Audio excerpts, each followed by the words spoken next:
Hello YouTube, my name is Sideshow 7 and we are here with Ambre or something. It's a word, I think. It's letters and they spell something that I cannot pronounce at the moment. And well, this is a game.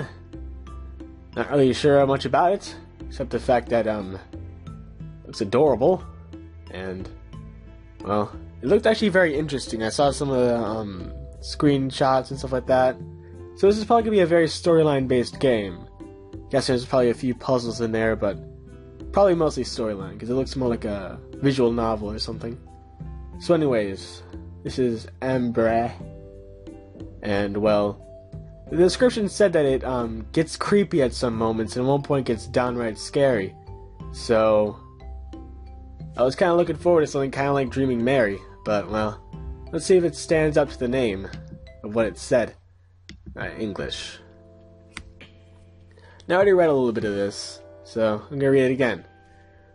It was 7 p.m. on that beautiful yet cold autumn day. The wind shook the frail tree's branches across the street. Tristan Mallory made his slow, tired way. A whirlwind of leaves caught his attention, and he stopped to contemplate them for a few minutes.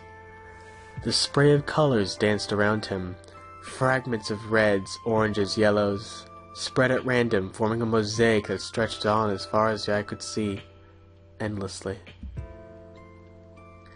It was a rare beauty in that gray and fuming city, and that noisy metropolis constantly exhaling bad air. And when I read this last time, I was kind of confused, because look at the background. You got Quadra Rose Deluxe, I think that says Sateen or Satire. And then you got Perfect and Be Girly. Look at that store, it's called Be Girly. Wow. So anyways, this doesn't really look that much of a gray, smoky, industrial city. It looks more like downtown Los Angeles. No, actually, no, it looks like Beverly Hills. That's what it looks like. Coming back to his senses, the 30-year-old man shook his head. Now wasn't the time to be daydreaming. He had to go home. The long day weighed on his shoulders, but if he was honest with himself, work wasn't the most tiring thing in his life. Since honest, well-paid work was somewhat of a luxury these days, like any model employee, he consciously accomplished every task handed to him, and did no more or less than what was asked. No, what was destroying him was a completely different form of fatigue, an appalling and crushing solitude that had been shadowing him for years ever since his wife. A light tinkle of the front door opening brought him back to earth. He was already at his flat. A sad and mute living room sat waiting for him in morbid silence. Goosebumps traveled down his spine as he entered the room. And look, his eyes are open, his mouth is open. He's all like, dude, man, what? Dude. Driven by desperation, he didn't even take the time to hang his coat correctly, but began slamming all the doors, one after the other. Each time, the same emptiness answered his pleads. He felt rising dread within him. His last hope was the last door of the forbidden room beyond. He opened it slightly and peeked inside. Of course there was no one. He fell heavily onto the sofa. The crushing solitude came back in full force, crushing him again and again, wounding his face with inevitable cuts, the cuts of time. It was happening again. All of a sudden, Tristan Mallory felt exhausted. His held his hand in his hands and stared at the floor for long minutes. That's not English. His held his hand in his hands. Yeah, I'll let that slide for now. Then, after what felt like an eternity, he got to his feet. He moved to gather all of the framed pictures that had been on the furniture and stowed them away in a closet. They needed to be out of sight. Is this a visual novel? Because, I mean, it just seems like a lot of... whatever. When he was sure that there was no more pictures to put away, Tristan put his coat back on and went outside. It was cool, a bit dark, but there was still enough light to see by. It was the ideal time to take a walk. At least, that's what he would have thought. As he hurried along the sidewalk, the 30-year-old man was anything but relaxed. Nervously, he walked around her almost familiar places, looking for a serenity that seemed to be out of reach. While passing the park near his home, he heard a high-pitched, almost inaudible play. His heart jumped and he stopped. And it turned out that his secret was he was a superhero, and he saved the day. The end. While passing the park near his home, he heard a high-pitched... oh yeah, I read that. In the dim light of the setting sun, he made out a silhouette of a little girl sitting on a swing with her head bowed, tears rolling down her cheeks. Afraid of startling her, he made his way towards her and slowly looked at her. Her clothes were crumpled. She had neither coat nor scarf, and there were scratches on her hands and arms, as if she had been in a fight. The park was completely deserted, and she seemed to have been there for a while. For a second, Tristan Mallory felt the urge to leave her there to whatever fate lay in store for her. But then, he mentally chastised himself. He couldn't do that to a child. So he knelt in front of her and asked in a soft voice, "Is something wrong?" At first, the little girl seemed not to hear him. She choked on her sobs, hiccuped, and shuddered. Slowly, Tristan Mallory stroked her hair and repeated, "Why are you crying? What happened, baby? Oh, I'm just saying that because he said he stroked her hair, and that just seems a little bit too weird." It took long minutes for her to calm down enough to speak, but eventually, with a faint voice interrupted by sobs, she wiped her tears and answered him. I don't know. I think I've lost something important. Really important, but I can't remember what it was." Tristan Mallory sighed, feeling a mixture of compassion and pity. She seemed so lost, so vulnerable. "I don't like where this is going." He wanted to hold her so tightly, her sadness, that her sadness melted away. What? So tightly her sadness that her sadness melted away? Is that some poetic shit going on there? Or, like, so tightly her sadness that her sadness melted away? Or something? Am I supposed to be singing that? And at the same time within him, a voice was telling him that he shouldn't be too forceful, that he shouldn't take advantage of her weakness. I still don't like where this is going. So he tried not to lose face, to look reassuring, and in front of this sad little girl, he did not feel self-confident at all. "Are you alone?" "Where are Mommy and Daddy?" I don't know. "Do you live far away from here?" "I don't know. What's your name?" "Ambre." "Oh, Ambre. Can't stay here out in the wind. You're gonna catch a cold. And you don't want to get sick, do you?" "No. I hate being sick." "See? You gotta warm yourself up somewhere. The night's getting close. Speaking of sick, I gotta blow my goddamn motherfucking nose, because it's getting all up in the way, man." "That's done with? Alright then. See, you've gotta warm yourself up somewhere. The night's getting close. But I don't know where to go. In that case, what do you think about going over to my place? It's not far away from here." I feel like my reading's bullshit right now, man. "It'll make a much better place sleeping than the swing." Amber seemed wary at first, but she had no other choice but to follow him. He gently reached a hand into her, not into her. That would be weird. She's not a puppet. She's not... Okay, then... What's his name? Kermit the Frog? Come over to my place! Yeah, she was a Muppet the whole time, just letting you know that. And for the first time, she lifted her eyes. They were washed out, blurry with tears and hesitant.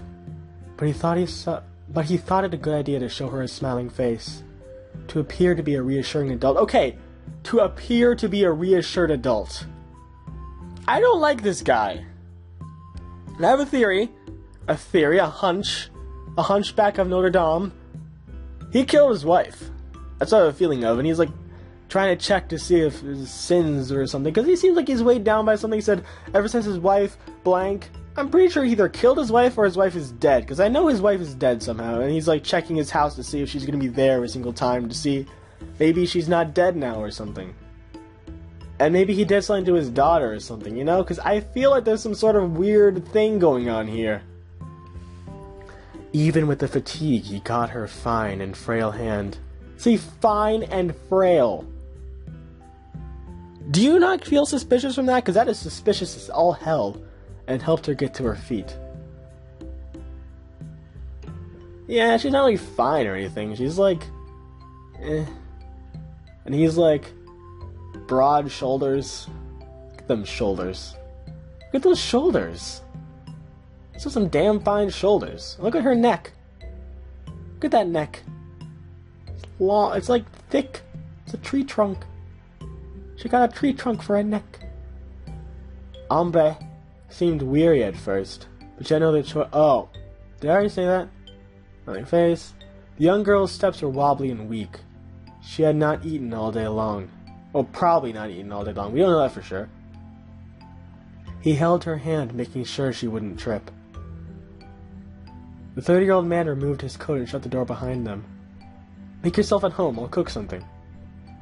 Passing through the kitchen, he turned on the light in the living room, so his flat would look less gloomy. While roaming through his fridge, for a good meal idea.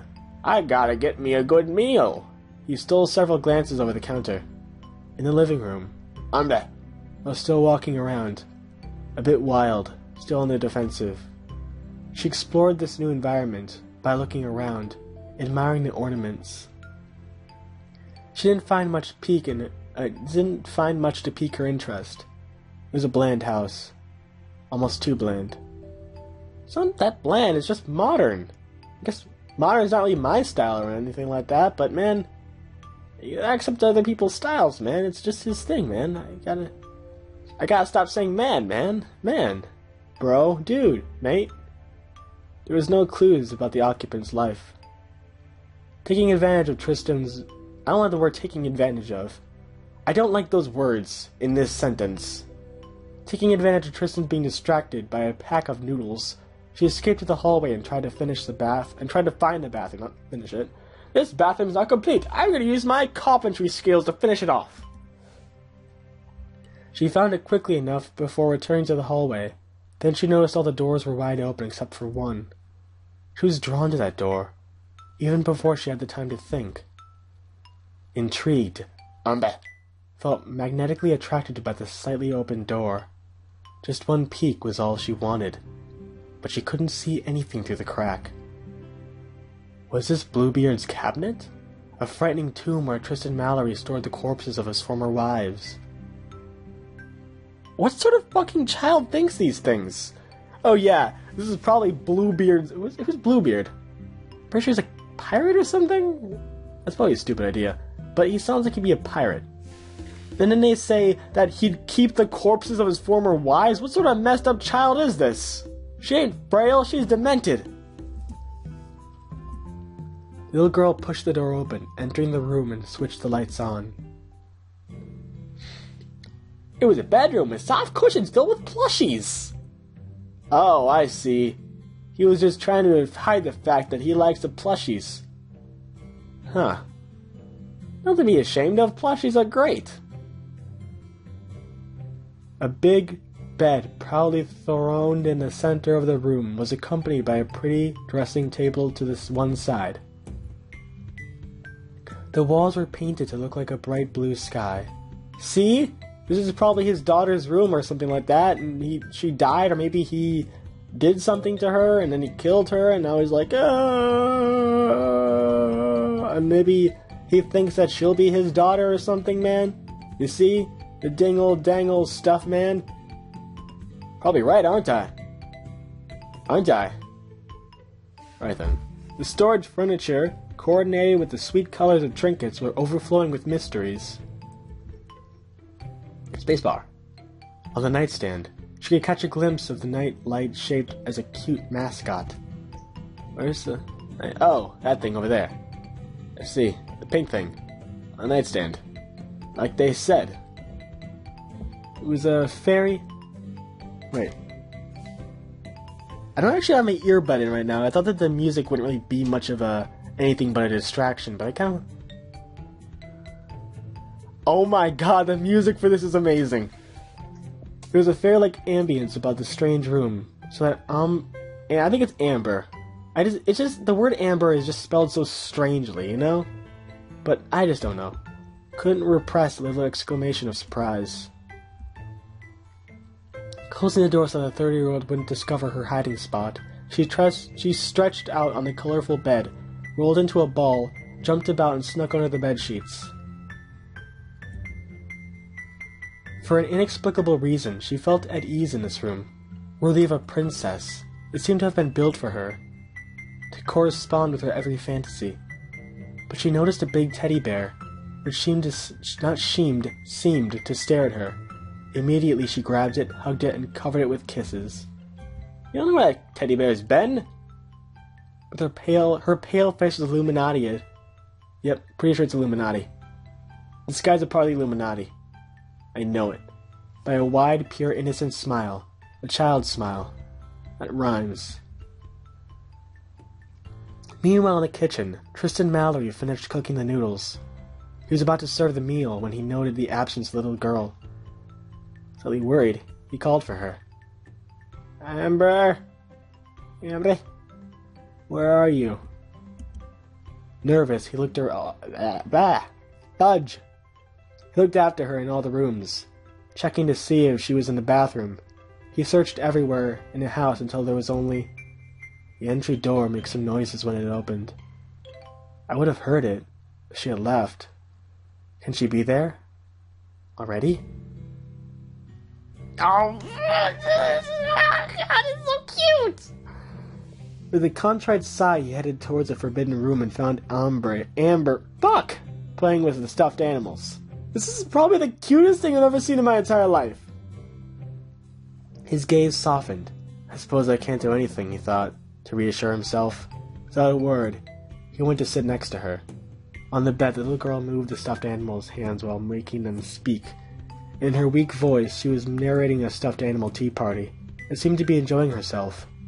The light was back in her eyes. Suddenly, she got mad at the plump cow and scolded her harshly. Oh my god, this is so cute! It's dirty! Stop it right now, you're making a mess, Sally. What did I just say? It's dirty! You gotta behave yourself. And don't roll her on the floor, you shouldn't make a fuss just because you didn't get what you wanted. As punishment, she sent the cow in a corner, ordering her not to move before replacing her with a pony with long eyelashes. This is the cutest thing ever! The stuffed animal tea party hosted by the blue monkey was obviously not going as planned. The 30-year-old man eyed the little girl's every move with care. She finally noticed her presence, and he felt he had to speak. Are you having fun? Yeah, I didn't know there was a bedroom like this in your house. Whose room is it? It was my wife's favorite room before she left. What happened to her? It's a long story. Maybe I'll tell you another time. Meanwhile, the meal's getting colder. Do you want to eat? Of course. What do we eat? Bologna sauce with pasta. Is it bologna? Because I've just been taught that that's bologna. Great, I love it. That evening, Tristan Mallory admired Amber as she wolfed down her food. He felt half amused, half distracted. Seeing her so happy soothed his heart a little. But at the same time... Are you tired? The child asked suddenly with a serious air. A little. I worked hard today. She said nothing, still amazed by the princess's bedroom. She revived the topic with starry eyes. You like it? Yeah, a lot. I wish I had a similar room. If you want, I'll give it to you. Don't do that. That's not natural. Never do that with your eyes. I've learned this. It doesn't work well in public situations. Don't. My wife What did I tell you? Stop doing that! My wife left a long time ago. Your stuff is still inside, and I don't use it. So, if you like, it's yours. You can stay in her room while I'm looking for you. For your parents, not you parents. And what you lost. What do you say?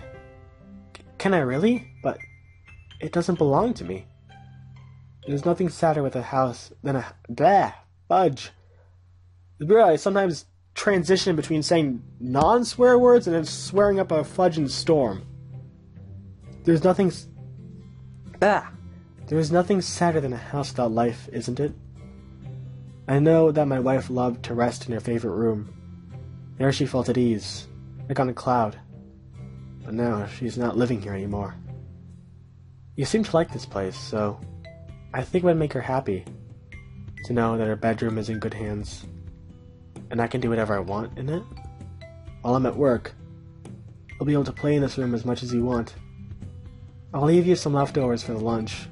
You only have to heat them up in the microwave. In the evening, we'll play together if you'd like to. Do I need to go to school? No more school. Only games. Yeah, great then. I'm still suspicious. Very suspicious. I don't trust this guy. I don't. His shoulders are too broad. His shoulders are too broad! In front of Ambre's overflowing enthusiasm, Tristan Mallory couldn't help but smile faintly, almost pitifully. Yes, that's it indeed. He kept telling himself, as if to reassure himself. Fudge! As if to reassure himself. All I'm doing is keeping her around until she remembers who she is and what she's lost. Waiting for her to remember. Oh, dear God. I think I have it figured out. That's the daughter. Oh, dear God.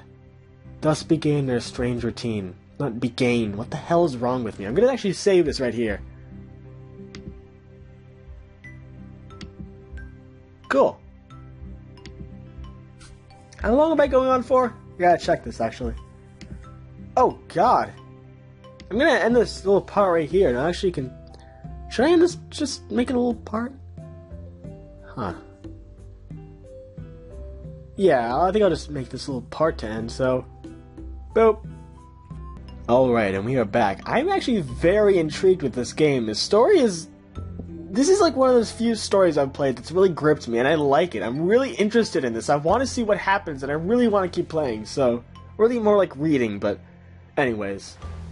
Tristan Mallory woke up early in the morning to go to work, but before leaving and rushing into the fog, she had to take a few minutes of preparation to face the daily grind. A few brief minutes on the threshold of her door, gazing at the sleeping Ambre. Fuck! Amber! I forgot to click the screen. That is a problem. Oh. Then he ran away through the streets covered by dead leaves, escaping far away, toward the mountains of paperwork, towards a baleful tower furnished by vast offices where the slaves chained to their computers toiled away for the lord of that place. Anyway, that was what the little girl thought his working day looked like.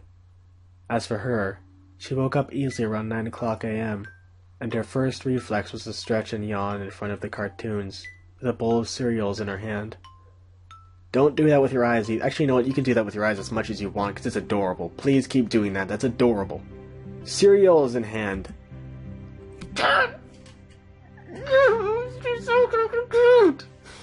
Okay. She followed her favorite hero... God damn it, it gets cuter! She followed her favorite heroine's adventure. I always thought that word looks too much like heroin, you know? It just always bothered me. Adventures, all of them were beautiful and courageous. All of them are friends for life. Princesses with elegant superpowers covered with light effects and flower petals. You mean Sailor Moon? Or Magic Knight Rayearth?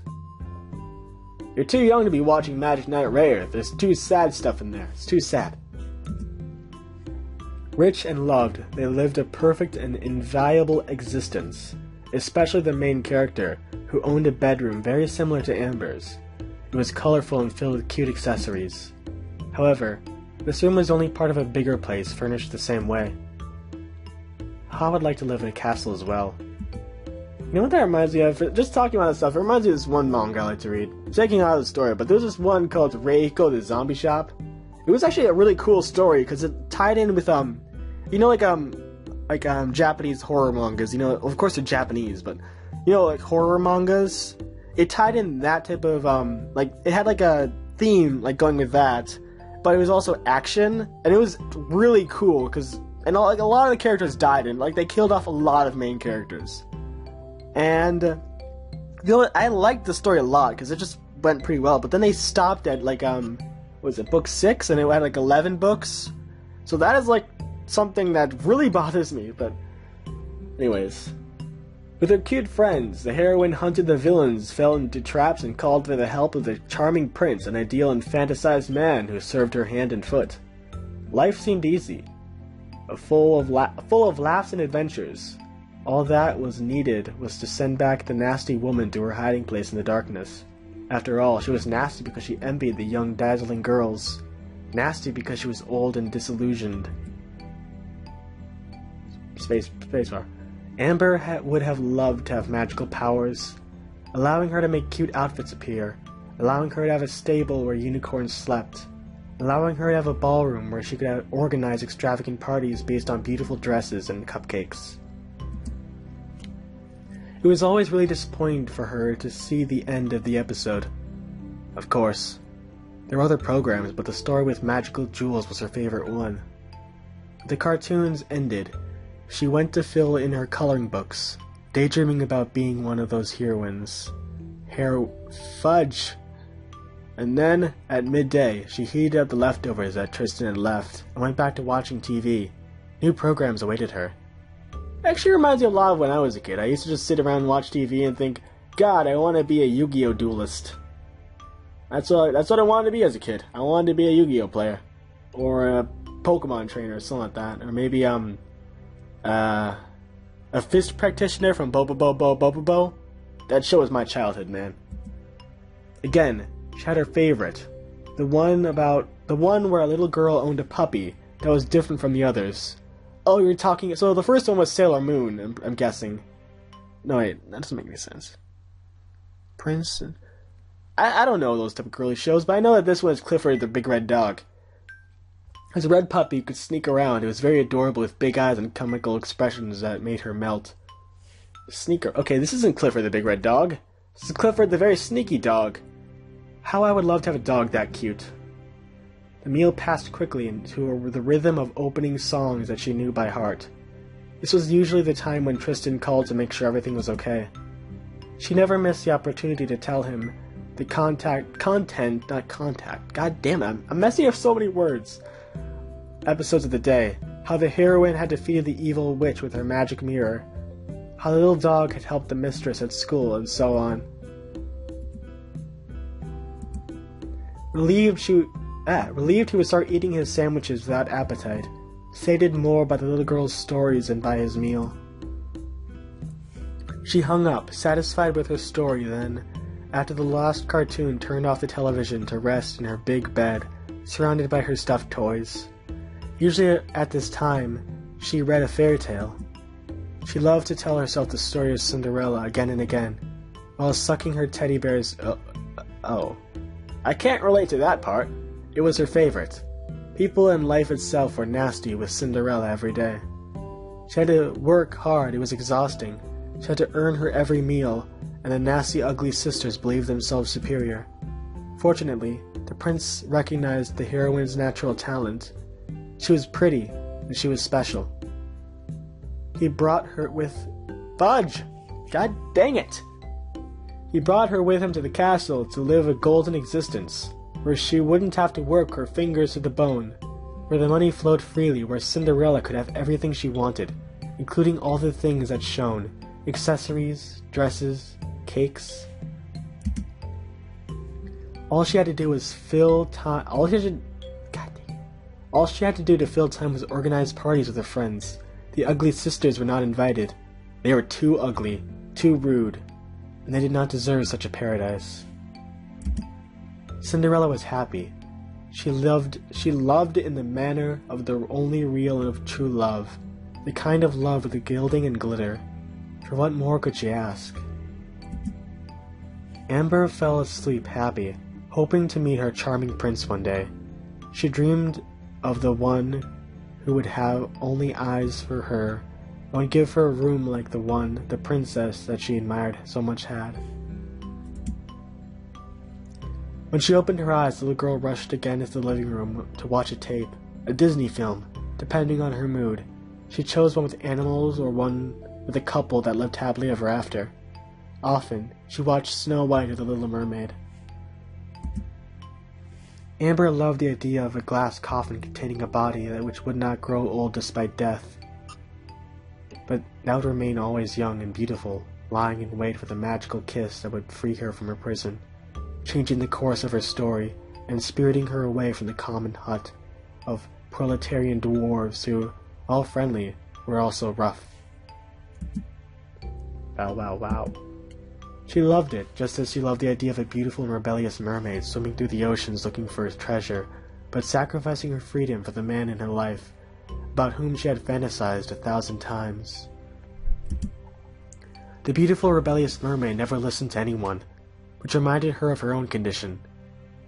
She, too, was a sweet, capricious, and young woman. She played these movies in a loop, day after day, until snack time came. By then, tired of their idyllic image, she dug into that sweets Tristan bought her for her. God damn it. Cupcakes, colorful macaroons, pastries, bread, and Nutella. Of course, straight in front of the television. There were cartoons at this time as well.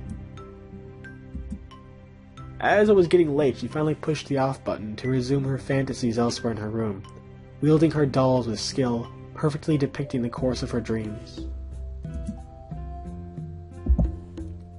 But the high point of each day was surely when Tristan finally returned from his work. She knew he was there from the creaking of the door. She would rush into the living room, all joyous. She would throw herself at him, timidly at first, with more enthusiasm over the weeks.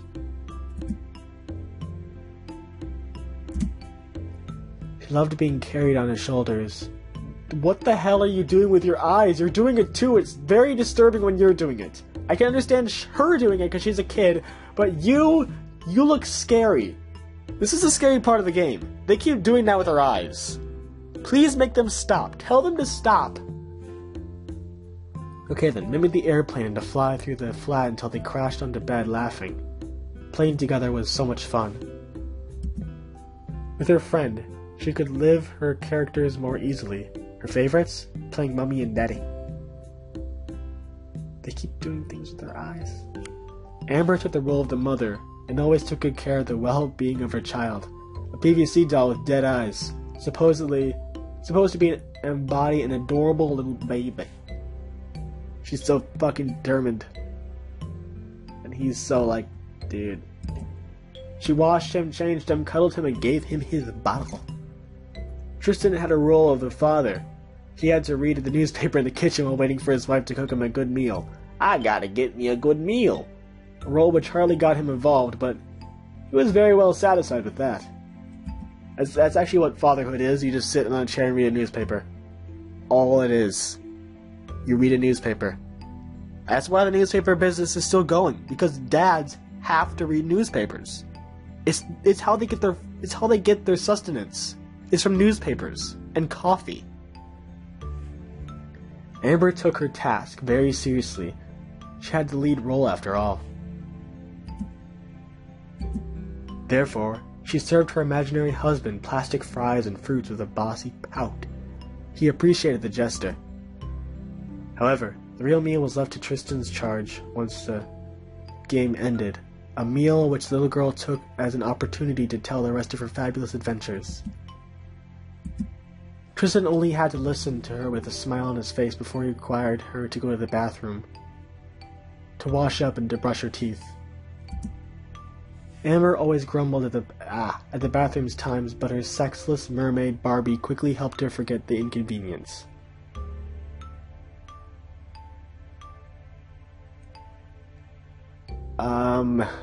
What? So she brought her Barbie into the... I don't want to think about that. More than once, she slyly waited for the 30-year-old man to come closer enough for her to shoot him with a freshly shaped water gun. Innocent laughter would ensue. Oh, fish-shaped, not freshly shaped water gun. She made it out of clay! It's a weird-looking room.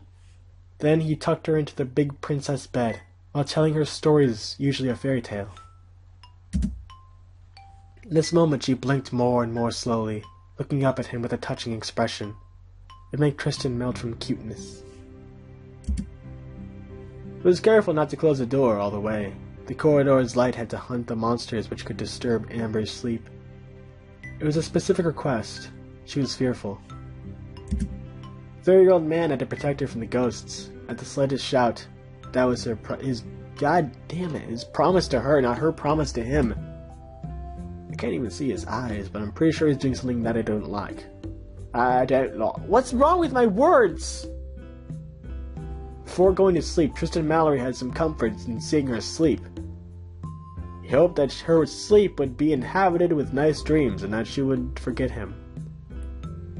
That she would think about him in whatever way it might be.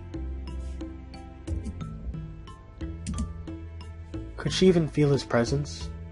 Or how much he cared for her? The schedule allowed the weekend to turn into a more festive time than a time for outgoings. God damn it! It was a time for outgoings. Outings. What the fuck is wrong with me? Outgoings? God damn it! It was out of the question for Amber to be bored, and she stayed indoors again in the tight and bleak flat. She had some landscape. She had to see some landscape. So they went to lively places, the pool, the amusement park, the ice rink, the cinema, restaurants. She had to try everything. Every week was a different universe. Running along at a brisk pace with her impeccably polished shoes, the little girl jumped from ride to ride while hanging on Tristan's arm. It warmed his heart to see her having innocent fun. In front of a smile that big, he could only imitate the little girl's mood despite himself. Often when she asked for dessert, a pancake or an ice cream, he saw out of the corner of his eye that she had whipped cream on her face. The temptation to lick the dab of ice cream from the tip of her nose at the corner of his lips was... Ugh! Don't do that! The temptation to lick the dab of ice cream from the tip of her nose or the corner of her lips was nearly too much. Ugh! Ugh! Don't do that! Don't do that! That's not polite! Never do that to someone! Ever! Such a thing, both childish and unhealthy, tickled his darkest thoughts, most pitiful thoughts. However hard he rejected them, his hands became sweaty and trembling, confessing his torment. But Amber couldn't understand. Amber was a little girl. Only a little girl. Ugh! Ugh, that's creepy. Ugh. Ugh. The months flew by at a breakfast break. What the fuck? The months flew by at breakfast speed. Tristan refused to admit it, but his young charge was growing. He wanted to ignore the fact, to close his eyes, but the unstoppable passage of time had already done its work. Amber was going through a strange crisis. That evening, she was particularly angry and proclaimed vigorously, "I don't want to be a child anymore. Why are you doing that? God damn it! You're not making this any better for yourself. Stop doing that." "How so?" "I want to become older." "You have plenty of time for this, Amber." "I want to grow faster." "I could do more things." The 30-year-old man sighed. He obviously did not know how to answer such assertions. Just do what they do in Tamagotchi life and do the, what is it? Grow up spray or age-o-matic, that one. The age-o-matic, use that. He never had a child, and he was not very good at placating others regardless. Placating? Taken aback, he left the girls to Okay, I'm probably gonna stop it right here. Because my reading has gone to shit. Well, maybe I'm gonna take like a small little breather here or something like that. Just, my reading is shit. I'm messing up every single word. Okay. Taken aback, he left the girl to pout in the living room, while he went to take a long, relaxing shower. While he was soothing his worries in a rush of hot water, she was seething. It's not fair. I wish I could be older right now. If only I had a model. I wonder what Tristan's wife looked like. For example, I'm sure that she was kind, but he never wants to talk about her. He avoids the subject. Maybe he's hiding something. Intrigued, Amber took advantage of his absence to open a drawer she had never touched before.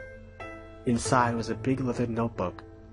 She was sure she had found a treasure, so she took it and opened it. It was a photo album. Spread on the pages were bright smiles and tender gestures. Baby, put your head on my shoulder in the area between my neck, my head, and my shoulder blade. Ooh, that's nice. Browsing the pictures, the little girl discovered her guardian, young and fresh in the arms of a coquettish... I've never heard that word before. I've never seen that word before. Young lady. Pretty sure I've heard it, but I just haven't seen it written down. It's just weird. Dressed soberly and tastefully, she was strolling along the seashore with a shawl around her shoulders. Another picture showed her in a park holding an ice cream. But what caught her eye was one specific picture that towered in the center of the page. Tristan, wearing a suit, was leading his lover out of a church with clumsy footsteps, under a shower of flower petals. She looked so happy, so fulfilled, in her big and refined white dress that Amber was stupefied. Even more so because the bride looked exactly like her. She's so pretty. What are you looking at? Tristan's sudden appearance made her jump so quickly that she dropped the forbidden object. The 30-year-old man's gaze darkened immediately. You searched through the closet to see what my wife looked like, didn't you? She answered in a shaky voice guiltily. Yes. Are you going to scold me? Of course not. I would have preferred that you didn't see it. Why? Why don't you ever tell me about her? I want to know. Give me a second. He sighed, appearing to be upset as he looked into these begging eyes. Eyes that had never been able to resist for long. God damn it, I missed so many words. Let me just read that all over again. He sighed, appearing upset as he looked into those begging eyes. Eyes that he had never been able to resist for long. Reluctantly, he sat down on the couch and told her how he had met the one he thought would be his lifelong partner, and related all that they had gone through together. Amber listened with wide-eyed attention. She liked the story very much. Tristan seemed to get younger as he evoked the past, describing how head over heels for her he had been, and how happy she made him. Their peaceful and ordinary everyday life was something the little girl envied. Caught up in the tale, she couldn't help but pressure him. And then what happened? Until the light shining in the man's green eyes brutally vanished. Then she got away. Where to? Far away. To a place I can't reach anymore. Every day I pray that she'll somehow hear me. That she'll wake up. That she'll remember me. I don't know if she'll ever emerge from that dream that's keeping her captive. Is she dead? Sometimes it feels like it. But no. She's alive. Just in a different world from mine. If I could have joined her, I would have. I would have sacrificed everything for her. And today, she's forgotten me. Forever. It's sad. Tristan sighed, head down as a heavy crushing silence came between them. Amber stared at the photo, bewitched by the woman's smile. Deep down in her heart, she had an odd thought. If I was older, I could replace Tristan's wife, and he wouldn't be sad anymore. So how long has this video been going on for? I gotta check. Because I think this thing, I just kind of haphazardly expecting to somehow be able to finish this in one episode, but I'm probably not going to be able to. So, got to end this entire thing right here. I got to save first. Alright then.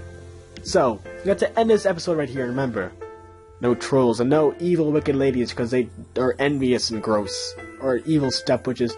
Just say no ugly stepsisters. No, that's stupid. No rectangle eyes. Screw those things. They look creepy as hell. Okay, so I'm gonna say, yeah, blah blah blah blah blah. You know the drill. Peace out. Bye.